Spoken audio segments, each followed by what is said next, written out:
Hi, I'm Dr. Gemma, and welcome back to Cognitive, the Knitting Psychology podcast.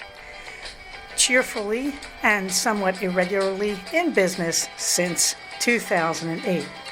Segments today may include what's on my hooks, needles, and spindles, a strategy, something I really like, put a lid on it, oh shoot, and blather. So sit back, put your feet up, pick up your knitting, crocheting, spinning, weaving, or dyeing, or any other yarny thing you're doing, and get ready to enjoy.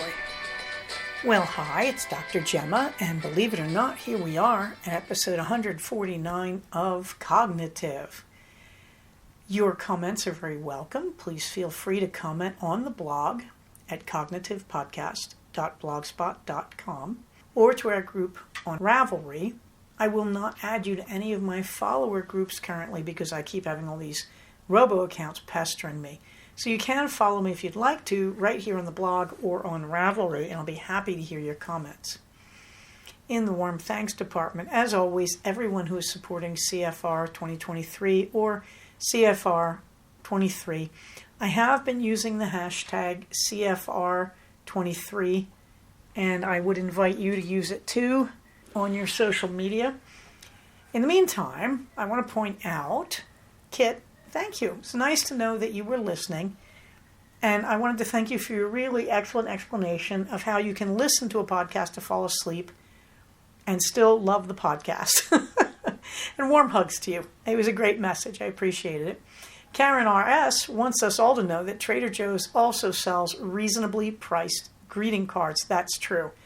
Yes. Now, I'm not correcting you. I'm saying thank you for reminding me because I've seen those too. So those of us who aren't on the $7 greeting card trail, please remember TJ's has them as well. And so does the dollar store, and they're perfectly nice.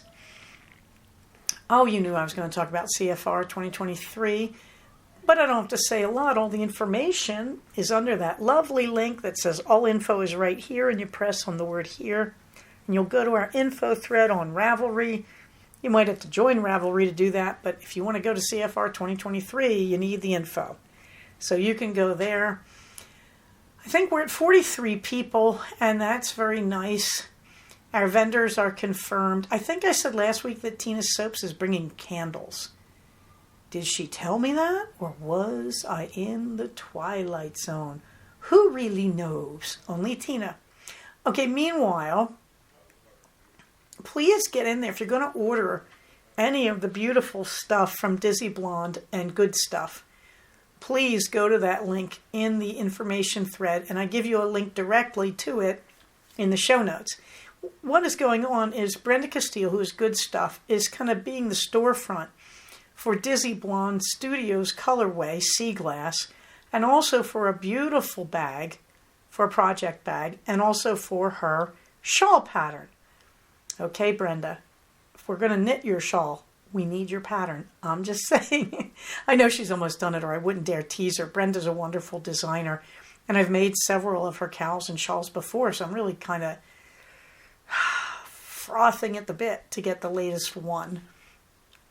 But please, if you're going to order any of these, you can order the pattern, you can order the bag, you can order the colorway. I think the bag is 40, the colorway is 30, and the pattern is 8. So go over to Etsy, and there's a link to it, and look at it, and then you can just message Brenda at her email, and that's all in the information in the show notes. So go over and look at that and make your order. I'm really looking forward to getting my hands on this. I have to admit, I just have been destashing project bags, and this is really hard because I love this project bag. Nonetheless, that is how you're going to do this. Talk to Brenda and make your deal. And guys, remember, we're getting close now. I don't know if anybody realizes this, but we're 8 weeks out from CFR. We're less than 8 weeks. Good Lord, we're 7 weeks or 6 weeks out. Wow, and that's going to go like lightning. So please, guys, get your orders in there. Meanwhile, collect your mini skeins. We will be doing the swap, at least 25 grams, about 100 yards minimum, more if you want to. And there are a lot of patterns for mini skeins that I dug up, and they are on the Ravelry information thread for the retreat. There's another link for it. The goodie bags, I'm still struggling on that one, but I have the links to people who have offered things. Not all of them have come through, but many of them have. It's kind of exciting. We do know there will be a steeking class. We do know there will be a meditation class. We had a few people talk about doing an afterthought heel by essentially steeking and cutting it, and also about doing 2 socks by knitting one long tube first and then doing some kind of steeking. And that's not firmed up, but we've had people offer that. Meanwhile, remember, we're going to have a yarn exchange, which is just going to be a table, and you can horse trade for yarn, or you can just leave your yarn if you'd like to exchange it.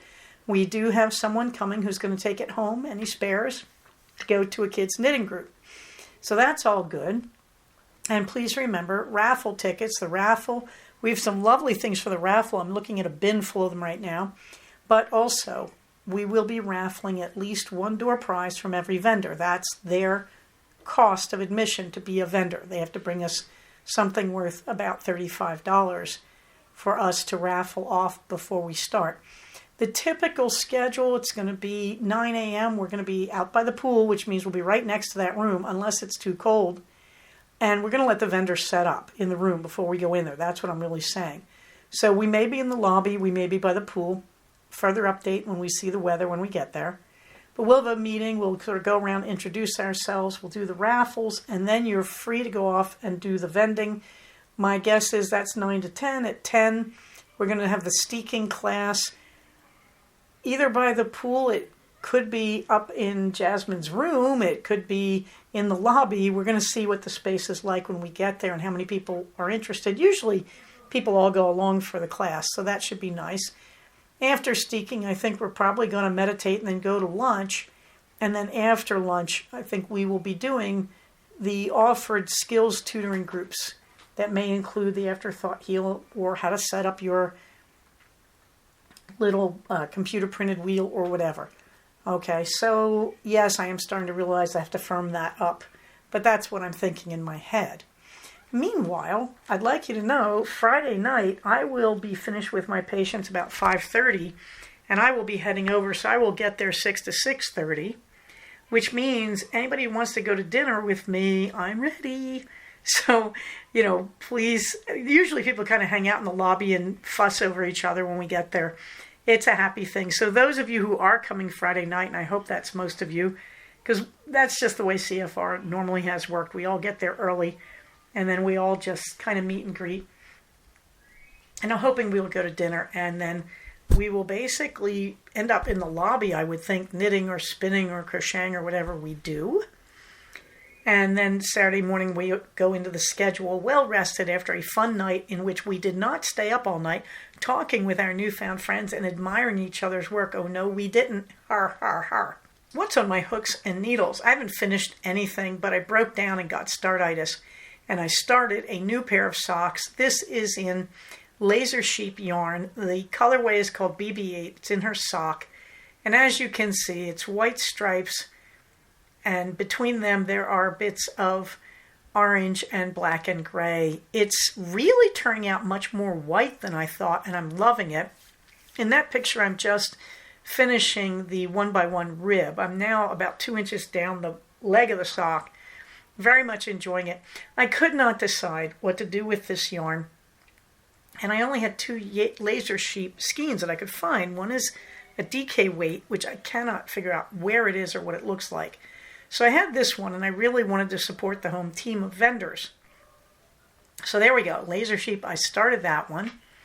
The Superstition sweater, I'm working on the cats on the collar, which I have been for a few weeks because I'm getting distracted by working on the Llama Love sweater. And you can see there's no updated picture of Superstition because I haven't done anything too new there. But you can see the Llama Love, the picture of me down to the elbows, that I wanted to get down to the elbows because I'm running out of the pink yarn. This is Foxglove, and it's by Lisa Souza in her Merino Superwash worsted weight. The pattern said I only needed about 1,600 yards. Well, no, I'm right now working on 2,000, and I think I'm going to run out by the time I get to the cuffs. So I did what any clever knitter does. I started doing color work on the sleeve, so you can see a close-up of the color work on, I believe that's the right sleeve. I haven't gotten to the left yet. I had so much fun with this, and this looks so unbelievably good. By the way, if you want to know the color of that pink, it's in that picture of the sleeve. That is an accurate rendering. In the one where I'm standing up wearing the sweater with half-finished sleeves, it's in lamplight, and it just isn't accurate looking.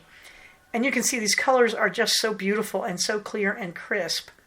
And I believe I'm running out of the yarn because I did not do all of the color work that you were supposed to do. Like below my bottom piri on that neck collar under the llamas, they're supposed to be the blue llamas, and there's supposed to be a row of these big pink hearts.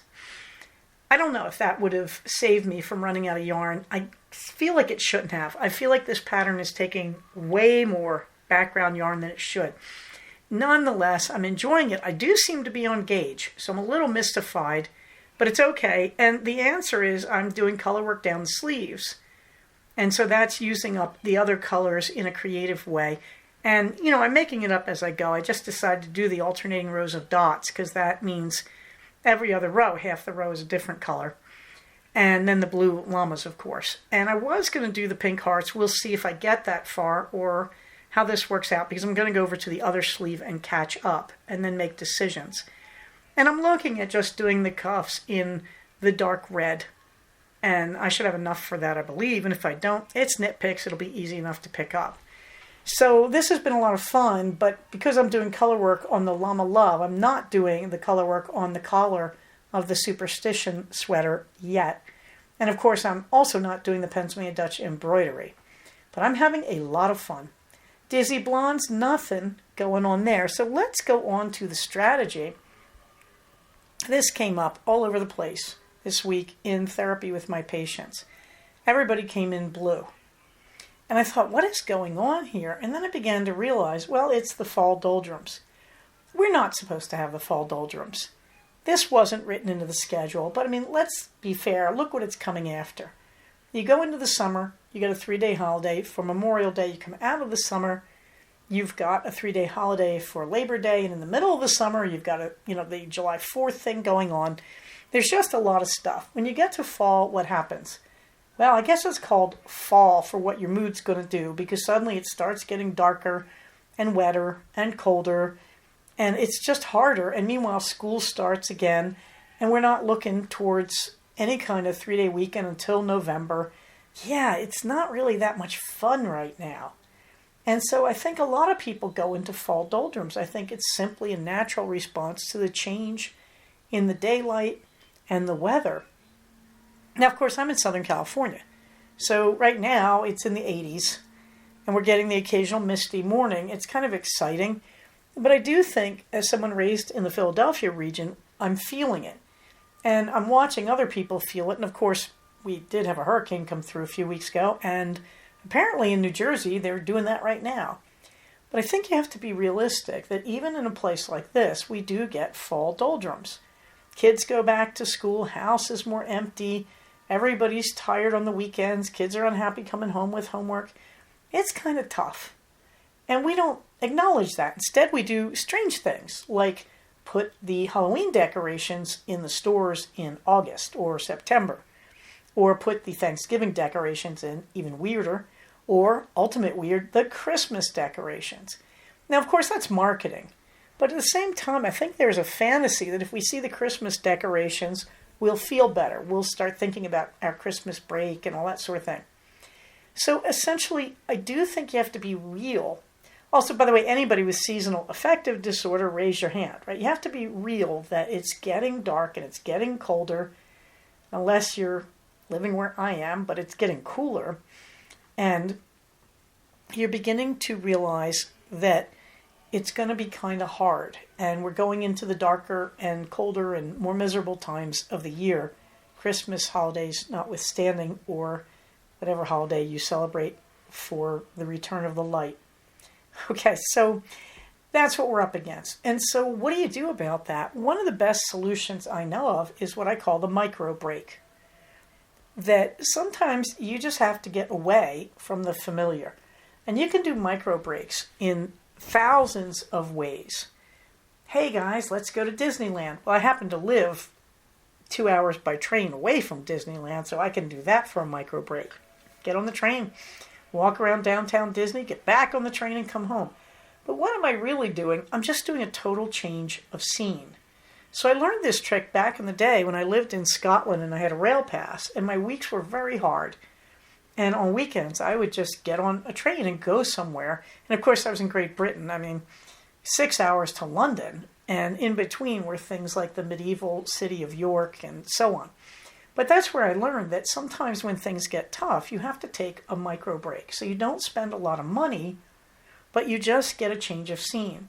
So where can you go for the weekend where you can see the fall colors, or where the temperature will be more cool, or you can go to a fun fair or a pumpkin patch or whatever makes you happy. But you can do a micro break for just about any amount of time. The longest I would call a micro break is spending a night in another city nearby your home just to get a change of scene. So you go to a hotel for one night with your partner. If you have kids, a little more challenging, maybe you go camping. Maybe you go camping in the front yard just to do something different, just to set up a tent and experience sleeping outside in your tent, even if you're only in the front yard. A micro break can also be very small. It can be going out for lunch with your partner, or going out for a late evening date or something like that if you have kids. It can be just taking a walk, just getting outside and walking for a mile or two. The micro break is a state of mind. You say, I am getting out of the house and I am going to change my mind literally. For the time of this break, I will not think about work. Yes, good old-fashioned thought stopping. And I will think about the beautiful things around me. I frankly take micro breaks twice a week in the form of really cool Epsom salt baths with, the Japanese Epsom salts I was telling you about last week. Micro breaks can be half an hour. Micro breaks can be half a day. Micro breaks can be half a weekend. But the idea is you're going to have to actively think about pushing back against the fall doldrums. And yes, I know when the weather is beautiful and you live in New England and you've got these fabulous leaves. Yes, I know. I used to live in Philadelphia and Northeast Pennsylvania, and we had beautiful leaves. And that was all lovely till you got home and everything was muddy and there was a lot of black ice. Or let's not forget those autumns where you didn't have a pretty autumn. It just rained the whole time. So you have to be real that this is happening. It is going to happen. It's a normal thing for this time of year. And you have to push back against it. And micro breaks are a great way to do it, where you just give yourself that little break where you walk away from it all, whether it's a walk on your lunch break, or whether it's a weekend in a neighboring town, or going to a hotel, or going camping, or taking the kids hiking, or going out. Now, I was going to say Chuck E. Cheese's, but I don't mean that, because a micro break, if you take your family out, should work for everyone. So again, you can take the kids someplace, but that's taking the kids someplace, and you have to really work harder as a parent. Okay, so let's be real. If you're going to take a micro break with your kids, for heaven's sake, group activity like hiking or swimming. Okay, let everybody have fun. Yes, you're still the parents. Yes, you still have to watch out for the kidlets. But I am going to say micro breaks are not, I'm working hard while everybody else gets a vacation. And micro breaks do not involve your computer in any way. Micro breaks are breaks where you get in touch with a world that completely takes you away physically and mentally. Just taking your body into Minecraft is not going to make you feel refreshed. How do I know? You think I haven't tried this? So a micro break, get yourself a change of scene, physical relocation, not just a computer, and try to do something a little bit different, even if it's only for half an hour. Fluffy books. Well, the Bridgertons, I am on the second book of the Smythe Smith series, and it does not disappoint. It picks up very close to the end. Actually, it picks up like 2 chapters before the end of the first book. And it's everything you want it to be. I just love this series. They're just fun. I think Bridgerton and basically Julia Quinn's book series in general are sort of like Romance 101. They're very straightforward, they're very fun, and the characters are likable. She doesn't really create a lot of villains. I can't think of any villains, actually. They're just smashing good fun. I finished Frog Kisser by Garth Nix. It's good, it's not great. This is the guy who created Sabriel, which is one of the most shockingly original, wonderful series I've ever seen. And he comes back with another one based on the days of the week. And that series is beautiful. So Frog Kisser is a little less original than I'm used to from Garth Nix. He takes a very common theme and he does it his way. And it's original and it's fun, but it isn't his best. I do recommend it. It was a pleasant read. Something I really like. This is going to sound odd, but I love the availability of social media based on low-carb diet. I really enjoy them. I'm not giving you recommendations, though. The reason is a lot of them are inaccurate, but they still have something to give. So, for example, I was watching Low Carb Norma. Now, Low Carb Norma really wants to be an influencer. She's just decided that she's going to come in there and sell programs for a low-carb diet. And she bases this on she was pre-diabetic and she beat it. I forget how many days it took her. And I'm really glad for her because she did the right thing. Assuming that's all true, and I have no reason to disbelieve her, that's marvelous. And if that's your situation, you might want to go look her up. She doesn't always do low carb, even when she says she is, but she's still pretty good, and she's still a lot lower carb than the average American diet, let me tell you. And she's really encouraging in terms of you can do this, look at all these flavorful, fun foods. So I do kind of like her stuff. I'm uncomfortable because she's hawking a program, but she is worth watching, and she does give a lot of very simple recipes for free. And the other one, I think it's called Keto Snacks or something, and I'm watching him, and he's saying, here's what you do with carrot sticks. We don't eat carrots on keto, guys. We don't eat root vegetables because they're starchy. So keto snacks, no. If you sit around and eat carrot snacks, not going to be good for you. But Keto Snacks does give away a lot of free snack recipes. He really is inventive, even if he's not always right. So something I really like, there's a lot of good people out there doing low carb on social media.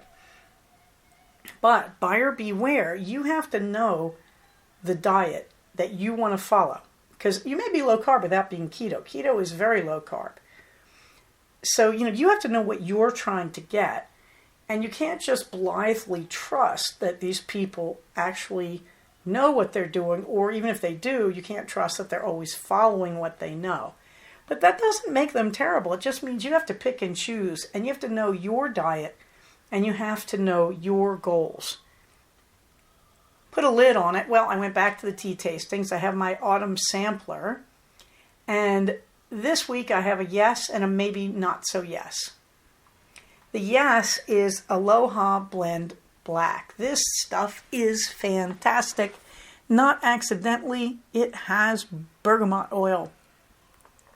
This is a black tea with apple pieces, rose hips, lemongrass, pineapple pieces, rose petals, orange peel, blue corn flowers that makes it pretty. I don't think it gives it flavor, bergamot oil, and pineapple essence. I really enjoyed this. This is a very satisfying Earl Grey blend. It's not as highly scented as the Lady Grey, but it's very nice. The flavor is probably the closest thing I've tasted to Lady Grey. You can pick up the pineapple, and you wouldn't think of pineapple with bergamot oil, but it works really, really well. So I really like the Aloha Blend Black. This is from Plum Deluxe. Then I tried Maple Ginger Butterscotch Black. So-so. This is a black tea with ginger oolong tea, which I think gets interesting when you mix a black tea with an oolong. I'm not sure why you would do that. I would think it gives it sort of a fragrance, but not much else.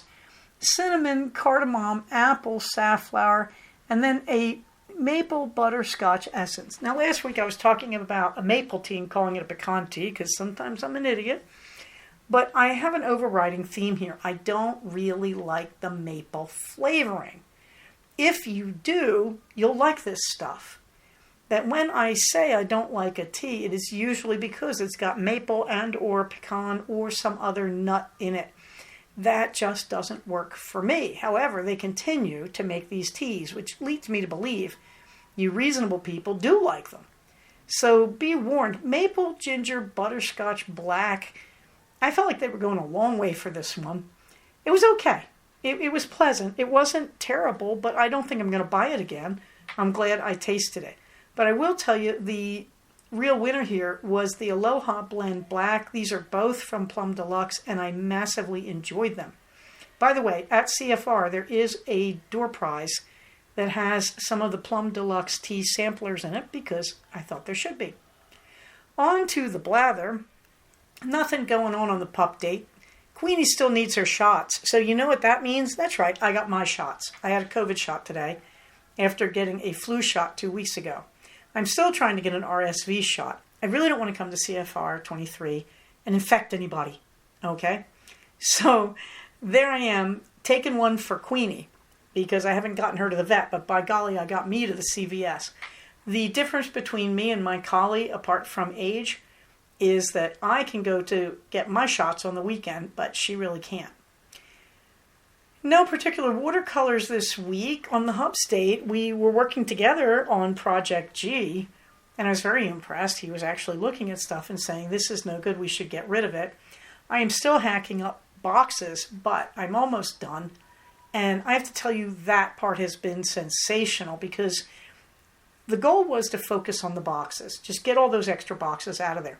We've just about done that, but of course there's always new boxes. We get deliveries and whatnot. But we've managed to sort out the boxes that we can use for mailing things because my husband sells the books and such that he's still got left over. And I have taken to now saying, okay, no real boxes right now, so I'm just sweeping in the bare spots. This has worked really well. I cleaned out the area by our laundry section, by the washer and dryer, and it looks great. Swept out the cobwebs, that's gross. Black widow spiders are all over our garage, which is normal here. They leave you alone. You know, if they can get away from you, they do. They're not aggressive at all. But they leave these really thick, sticky webs.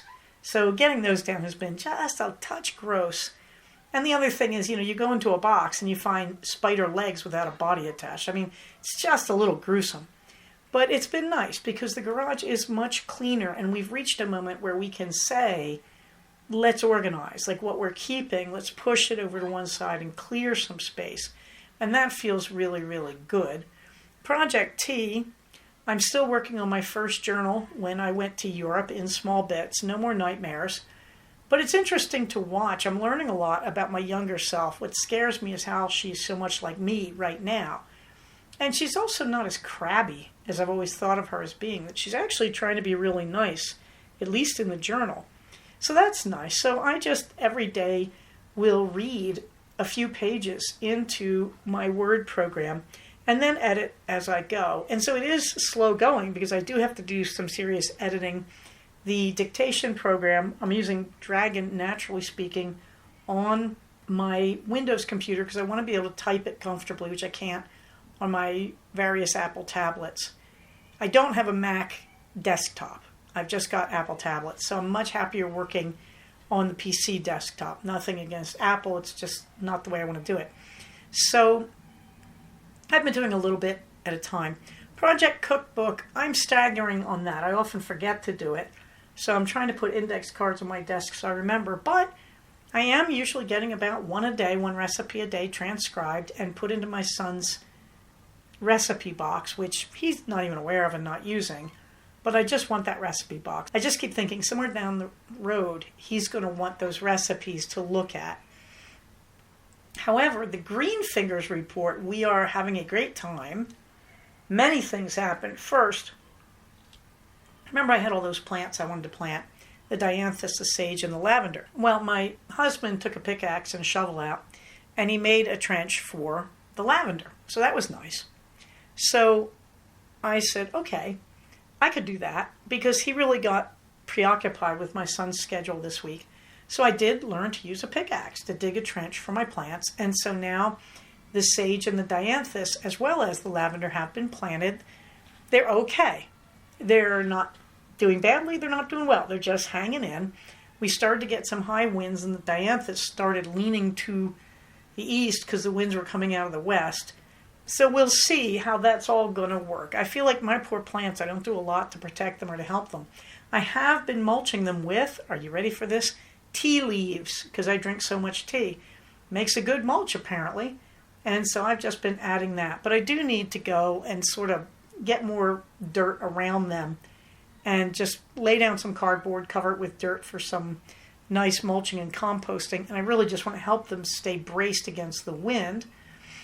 I cannot believe how much is flowering in the garden. The spearmint, the hummingbird mint, the trumpet vine, they're flowering great guns. And believe it or not, my big old wisteria, which should not even be able to grow, it's trying to extend itself and root itself into the ground in front of the porch. I began to realize it's digging its own roots with some of its extended branches. I'm thrilled with that. I'd love the wisteria to just go crazy again. I happen to love wisteria. Meanwhile, the AV Desert Gardening Group just keeps writing saying, come to our next gathering, come to our next gathering. They seem like a very enthused bunch, but it's a bit of a haul, and it's the same day as several other things I want to do this coming month in October, but we will see. Finally, there's a beautiful plant that flowers in these red bells, and I thought at first it might be another trumpet vine. No, it's called a firecracker plant. It's on the median strips in this one development that has a similar elevation to ours. So I had to do all these contortions to get a picture of it so I could run it through my plant identifier programmer. So I'm on the lookout for firecracker plants, because I think I really want to try to put some of that around the property. Apparently, it is not native to the United States. It may show up native in like the very, very southernmost part of Texas. I think it's from Mexico or the Caribbean, but it seems to fit our weather. The other beautiful thing, with all the flowers I do have, we're getting a lot of bees, and today I saw a butterfly. So I feel like it's some positive magic here getting things to work. You can also see a picture of the firecracker plant that I took a picture of driving by a medium, trying not to get killed. And you can also see my 3 little Russian sages huddled together there. I should have planted them farther apart, and I don't care. As long as they're close enough and they get watered, I can always transplant the guy in the middle, and I can always transplant 2 of them. I don't care, but I want them to get rooted and started, and I don't know, I just feel like they're better when they huddle together in a tribe. On the calendar, well, my free craft supplies group is doing yet another meetup and giveaway on October 7th in the morning, so I'm very excited about that. Yarnopoly, the local crocheting and just general crafty group, they're meeting up on Saturday the 14th of October. Rhinebeck West at the Knitting Tree down by LAX, that is Saturday the 21st of October. Meanwhile, let's not forget the Cognitive Fiber Retreat will be Saturday, November 11th, and the Evolution of Psychotherapy Conference will be in Anaheim on December 12th through 17th. Meanwhile, I have put in for vacation time, so I will be taking Romule from December 23rd through January 1st off. Anybody who wants to do any get-togethers, boy, I am so open for that. It is staycation time. And this week I decided I will take Thanksgiving Friday off. So it should be pretty wonderful. So I have a lot of good fun things coming up. I'm very pleased about that. This leads to Minerva getting the last word. And Minerva got into the spirit of the Microbreaks. You can see her in the bathtub playing with the water as the bathtub is filling with Epsom salt. She's taking a micro break there. Cats don't often take micro breaks in bathtubs with water running that I know of, but you can't put anything past Minerva. The important thing is Minerva is trying to tell you it's fall. You have to expect to feel a little bit down with the changing weather and the increasing darkness. So please, everybody, make your everyday into a little bit of playtime and take your micro breaks. Meanwhile, this leads me to say, you all know the drill, that when we take care of ourselves, we take care of each other. Go get all your shots and such, and don't forget to have masks for CFR 23. You might need them. But when we take care of each other, we take care of ourselves. So everybody, please remember to do all these good things. We are a community. Everybody, remember, stay safe, take care of each other, and I will talk to you soon. Bye-bye. So we have come to the end of another episode of Cognitive. Please do not use this podcast to diagnose yourself. If you think you are having a mental health problem, please contact a licensed mental health professional. Show notes for these episodes can be found at cognitivepodcast, all one word, .blogspot.com.